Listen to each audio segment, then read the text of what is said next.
오늘은 하나님이 기뻐하시는 삶의 자세라는 제목으로 함께 은혜를 나누고자 합니다.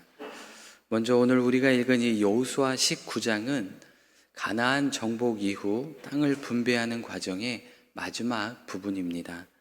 이 앞선 13장부터 18장까지에서는 대부분의 지파들이 이 땅을 분배받았고, 이제 남은 6지파 시므온, 스불론, 이사갈, 아셀, 납달리 그리고 단 지파가 순서대로 기업을 받고 있습니다. 이 장은 이스라엘 공동체 전체가 각자의 위치를 받아 하나님의 계획 아래에서 자리를 잡아가는 모습을 보여주고 있습니다. 특별히 하나님은 각 지파에게 임의적으로 땅을 주시는 것이 아니라 제비 뽑기를 통해 공정하게, 그리고 그들의 필요와 상황에 맞게 분배하고 있습니다. 그래서 이것은 단순한 영토 분할이 아니라 하나님의 약속의 성취고 또 하나님의 섭리라고 말할 수 있습니다. 한번 본문을 구체적으로 좀 살펴보면, 먼저 1절부터 9절에서는 시므온 지파의 기업에 대해서 소개를 하고 있습니다. 이 특이하게 이 시므온 지파는 유다 지파가 이미 받은 그 기업의 땅에서 남부 지역을 중심으로 모두 한 18개의 성읍과 촌락을 할당받고 있습니다. 이처럼 시므온 지파가 유다 지파의 기업 내에서 기업을 할당받는 것은 이 유다 지파가 그 인구에 비해서 너무 많은 지역을 분배받았기 때문에 그렇습니다. 그래서 9절에 보면 그 이유를 설명하고 있는데요. 물론 이 이유뿐만 아니라 이 시므온 지파도 유다 지파에서 할당받아도 될 만큼 굉장히 인구가 적었습니다. 또한 이는 시므온 지파는 창세기 49장 5절에서 7절에서 야곱이 이렇게 예언을 했습니다. 이스라엘 중에 흩어지리라. 그 예언대로 지금 예언이 성취되고 있다는 것을 보여주고 있는 것입니다.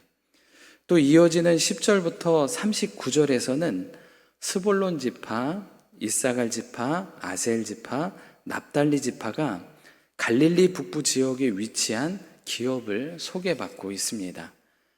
각 지파의 경계와 성읍들이 자세히 기록되어 있고, 하나님이 각 지파에 알맞은 땅을 주셨음을 보여주고 있습니다.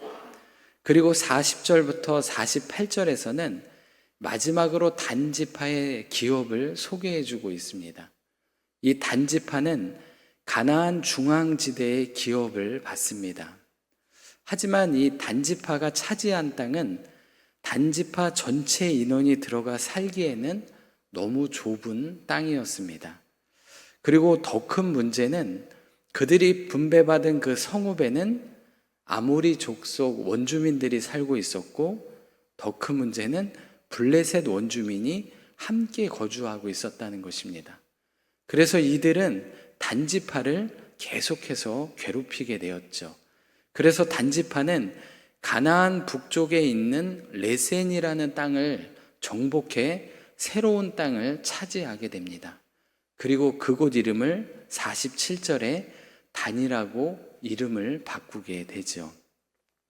이러한 사실들을 보면 사실 모두 이 단지파의 용맹에 대해서 예언했던 야곱과 모세의 예언이 성취된 것이다 라는 그런 의미를 갖습니다. 그러나 단지파는 자신들에게 준 이 분깃에 대해서 싸워 차지하기보다 인간적인 생각에 의해서 이보다 더 약했던 이 레센이라는 땅을 기습해 공격해 그들을 차지하게 되었던 것입니다. 이러한 이유에서인지는 몰라도 훗날 이 단지파가 차지한 이곳은 우상 숭배의 중심지가 되었고, 훗날 또 아수르의 침공에 의해서 완전 황폐하게 되어버립니다. 이는 하나님이 주신 기업보다 인간적인 기업에 더 치중한 결과가 아니었나라는 생각을 갖게 해줍니다. 이 마지막으로 49절부터 51절에서는 여호수아가 기업을 받는 것을 소개합니다. 그는 지도자임에도 불구하고 끝까지 자신의 순서를 기다리고 마지막에 겸손히 기업을 받습니다. 그 땅은 에브라임 산지 딥나세라였습니다.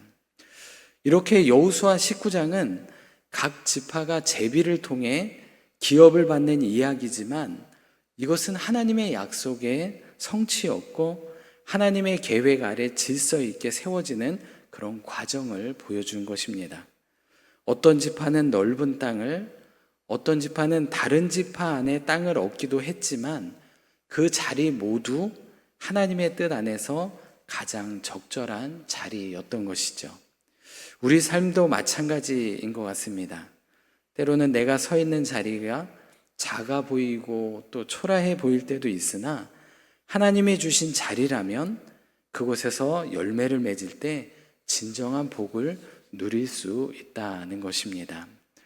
그러면 오늘 본문을 통해 우리에게 주시는 영적 교훈 한 가지 살펴보겠습니다. 그것이 뭐냐면 하나님이 기뻐하시는 삶의 자세가 있다는 것입니다. 사람들의 마음속에는 누구나 먼저 되고 크게 되고 싶은 욕망이 참 많습니다. 회사에서도 가정에서도 또 교회 안에서도 좋은 자리, 또 인정받는 자리, 편안한 자리를 원할 때가 참 많이 있죠. 하지만 오늘 본문 49절과 50절 말씀을 보면 그런 우리의 상식을 완전히 뒤집어 놓는 것을 보게 됩니다. 49절과 50절에 이스라엘 자손이 그들의 경계를 따라서 기업의 땅 나누기를 마치고 자기들 중에서 눈의 아들 여호수아에게 기업을 주었으니 곧 여호와의 명령대로 여호수아가 요구한 성읍 에브라임 산지 딥나세라를 주매 여호수아가 그 성읍을 건설하고 거기 거주하였더라라고 말씀합니다. 가장 먼저 받아야 할 것 같은 사람이 가장 마지막에 조용히 자기 자리를 받고 있습니다. 그것도 남들이 관심을 가지고 있던 그런 자리도 아닌 작은 성읍을 말없이 받고 있는 것이죠. 그리고 거기서 멈춘 것이 아니라 그것을 다시 세워가고 살았다라고 말씀하고 있습니다. 이 장면에서 우리가 진짜 하나님이 기뻐하시는 삶의 자세가 무엇인지 배우게 되는 것 같습니다. 첫 번째, 나보다 다른 사람을 먼저 세우는 삶을 살라는 것입니다. 여호수아는 믿음의 사람으로서 남들이 포기하고 좌절할 때 늘 믿음으로 결정했고 누구보다 앞장서 싸웠고 하나님께 부름받은 리더였습니다. 그러나 그는 끝까지 기다립니다. 다른 모든 지파와 백성이 땅을 받은 뒤에야 자신이 받을 땅을 조용히 요청했던 것입니다. 즉 내가 먼저 잘 되기를 바라는 것이 아니라 백성의 삶, 이웃을 먼저 생각하고 있다는 것이죠. 오늘날도 마찬가지인 것 같습니다.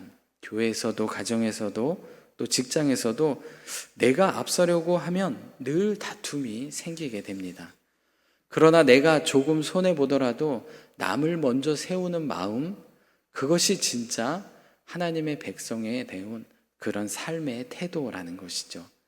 남이 잘 되기를 축복해주고 내가 아닌 다른 이가 앞서더라도 진심으로 기뻐해 줄 수 있는 마음, 그것이 바로 하나님이 우리에게 주시는 마음이라는 것입니다.